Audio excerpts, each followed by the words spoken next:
मुझे Indian movie में आपको गलत पोर्ट्रे किया गया है। पाकिस्तान को बदनाम करने की और लियारी को बदनाम करने की एक नाकाम जब कोशिश की इंडिया ने, और जब वो कामयाब नहीं हुए पाकिस्तान की फ़ौज से लड़ने में और अपने तैयारे जब गिराए, तो उन्होंने फिर ये सोचा किसी तरीके से ये प्रोपेगेंडा मूवी के थ्रू जो है वो पहुंचा है। अब मैं ये कहूँगा कि इन्होंने पाकिस्तान में चूज़ किया तो एक इलाका, एक टाउन है लियारी, जिसका मैं एमएनए हूँ।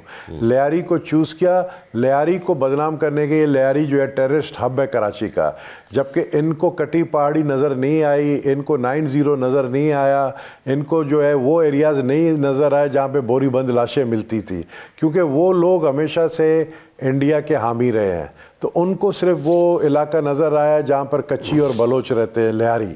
अब लियारी जब इन्होंने इसको गैंग वॉर, बिल्कुल गैंग वॉर था, 3 साल 4 साल गैंग वॉर था, आपने भी देखा, हम खुद अफेक्टेड थे, लेकिन उसका ख़त्मा हुआ है। अब वो लियारी नहीं रहा। वो लियारी, आपको मैंने कहा है ना, अब आप जब कराची आएँ तो आप मेरे साथ रात के 3 बजे लियारी चलें, आपको लियारी के अंदर सारे होटलें खुली नज़र आएंगी, आपको रात को फुटबॉल, नाइट फुटबॉल मैच नज़र आएगा। 3 बड़े जो ग्राउंड्स हैं, जिसमें ककरी ग्राउंड है, गबोल पार्क है, उस्मान पार्क है, कलरी ग्राउंड है, 4 बल्कि ग्राउंड अब हो गए। इनको 2 को तो एस्ट्रोटर्फ कर दिया है, 2 को जो है अभी मजीद जो है कलरी ग्राउंड को भी एस्ट्रोटर्फ कर रहे हैं, और मौलवी उस्मान पार्क को भी कर रहे हैं, जिस पे आज मौलाना फजल रहमान साहब स्पीच कर रहे हैं, वहाँ पर जलसा है उनका। आप देखें कि किस तरीके से स्पोर्ट्स को फ़रोग़ दिया जा रहा है। हमारे पीपल स्टेडियम जो बना है लियारी जनरल हॉस्पिटल के सामने, वो देखें आप, ककरी ग्राउंड आकर देखें आप, वहाँ के लियारी के जो गर्ल बॉक्सर हैं उनको आप देखें कि वो बाहर से जो है ट्रॉफ़ी लेकर आ रहे हैं इंटरनेशनली। आप देखें टैलेंट कितना है। मशहूर सिंगर एक है कैफ़े खलील, वो भी लियारी का बच्चा है। इसी तरीके से बड़े बड़े आर्टिस्ट हैं, बड़े बड़े शायर हैं, बड़े बड़े प्रोफेसर हैं। इवन एक साबिका चीफ जस्टिस ऑफ पाकिस्तान भी लियारी का था। मैं तो ये भी कहूँगा कि कायदे आज़म भी लियारी का था, क्योंकि इसलिए मैं कहूँगा कायदे आज़म लियारी का था क्योंकि वो जो वज़ीर मेंशन है वो बिल्कुल ककरी ग्राउंड के ऑपोजिट है, आमने सामने है। तो वो रोड जो जहाँ पर मेरा हल्का है, जहाँ पे ककरी ग्राउंड है, उसके सामने वज़ीर मेंशन है, जहाँ पे कायदे आज़म पैदा हुआ है। मैं उसको भी लियारी का पार्ट समझता हूँ। तो लियारी को बदनाम इसलिए कर रहे हैं क्योंकि लियारी पीपल्स पार्टी का गढ़ है, और उसकी रीज़न बदनाम करने की, ये मैं एक वन गो में आपको सब चीज़ बता रहा हूँ ताकि आपको मज़ीद सवाल पूछने की ज़रूरत नहीं पड़े।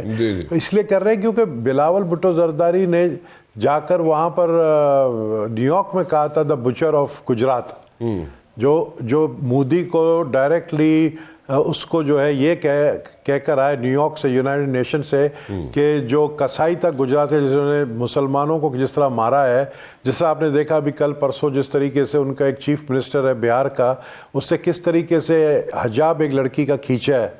तो वो नफ़रतें जो दिखाई उन्होंने, उनको पीपल्स पार्टी ने जो है किस तरीके से उसको गंदा किया, द बुचर ऑफ गुजरात को। तो वो पीपल्स पार्टी को और मोहतरमा शहीद बेनज़ीर भुट्टो के पोस्टर को पीछे लगाना और ये दिखाना कि प्रेसिडेंट जरदारी का नाम उन्होंने कुछ और रखे, और फिर मेरा नाम जो है वो जमाली भी एक बलोच कौम है, मेरे दोस्त है जमाली, वो कह रहे हैं यार तू तो गबोल है, तुम जमाली कहाँ से बन गया। और जिस तरह मेरे कैरेक्टर को दिखाया, मेरा कैरेक्टर जिससे मैं अभी बात कर रहा हूँ, आई होप कि उसका डायरेक्टर जो है आपका इस मूवी का, वो मेरे इस तरीके के इंटरव्यूज़ देखे कि मैं हमेशा दबंग रहा हूँ और मैंने मुकाबला भी इनका दबंग तरीके से किया है, इनको मारा है। और जो मूवी में दिखा रहे हैं ना कि ये चप्पल, बगैर चप्पल पहने जो है हॉस्पिटल में भाग रहा है, चापलूसी कर रहा है, तो नबील गबोल कभी चापलूस नहीं रहा है।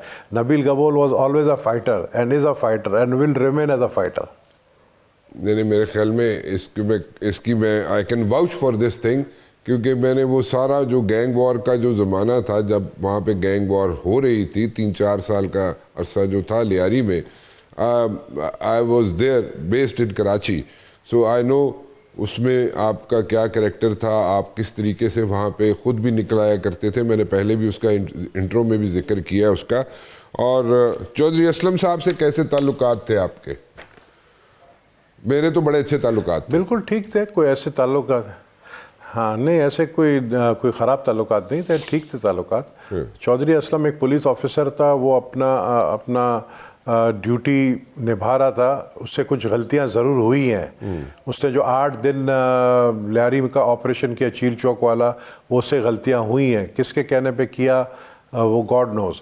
लेकिन जब मैं उस इलाके का MNA था, मैंने उसको कहा कि भाई ये तुम जिस तरीके से ऑपरेशन चील चौक में कर रहे हो, तुमने अपना एक SHO शहीद तुम्हारा हुआ, 4 पुलिस वाले शहीद हुए हैं, आप आगे तक नहीं पहुंच रहे हो, गबोल पार्क तक सिर्फ आपने एंट्री मारी है, और जो जितने भी ये गैंग वॉर के लोग हैं वो पीछे के साइड पे थे, आप उधर से पीछे के सारे रास्ते खुले हुए थे, और सिर्फ चील चौक में 5000 पुलिस वाले बिठाने का कोई तुक नहीं बनता था। कुछ गलतियां ज़रूर हुई हैं उससे, लेकिन ये कि he was a good officer, he was a good person. कुछ PTI के लोगों की तरफ से कि जनाब वो यहाँ पे एक ब्रिज बिल्डिंग करें between the establishment and the government और PTI के दरमियान, ठीक है। और वो कहते हैं जनाब कि कोट लखपत जेल के अंदर जो लोग वहाँ पे जनाब जेल काट रहे हैं PTI के लोग, उनको अगर रिलीफ मिल जाए तो वो एक आइस ब्रेकिंग के तौर पे उसको लिया जाएगा और उससे आगे फिर बातचीत चलेगी। But at the very same time जो PTI के लोग हैं, ये वो लोग हैं जो PTI में शायद नहीं है, लेकिन वो बकौल उनके वो PTI में मौजूद है। मैं नाम ले रहा हूँ जनाब यहाँ पे फवाद चौधरी का, इमरान इस्माइल का, महमूद मौलवी का नाम ले रहा हूँ मैं। सो इनके नाम मैं इसलिए ले रहा हूँ कि ये लोग PTI के अंदर हैं, लेकिन PTI के कुछ लोग जो हैं वो कहते हैं जनाब ये PTI में नहीं है। ये इनकी एफर्ट है, लेकिन PTI में जो लोग इस वक्त मौजूद हैं वो कहते हैं जनाब कि इनके पास वो मैंडेट नहीं है। सो मैंडेट है नहीं है, आइस ब्रेकिंग के तौर पर कोट लखपत जेल से लोगों को रिहा करवाना चाहते हैं ये लोग। आपके ख्याल में ये वर्केबल है, ये हो जाएगा, नहीं होगा? और फिर उससे आगे ये भी कह रहे हैं कि अगले 2-3 रोज़ के अंदर अंदर जरदारी साहब से, प्राइम मिनिस्टर साहब से और किसी और बड़ी शख्सियत से इनकी मुलाकात हो सकती है ताकि कोई चीज़ें स्ट्रेटन अप हो सके। ये आपको लगती है वर्केबल चीज़ें? देखिए राना साहब, सबसे पहले तो ये कि ये जो जेल में है, देखना तो ये कि इसमें कितने ऐसे हैं जो कि 9 मई के वाक़े में इन्वॉल्व है।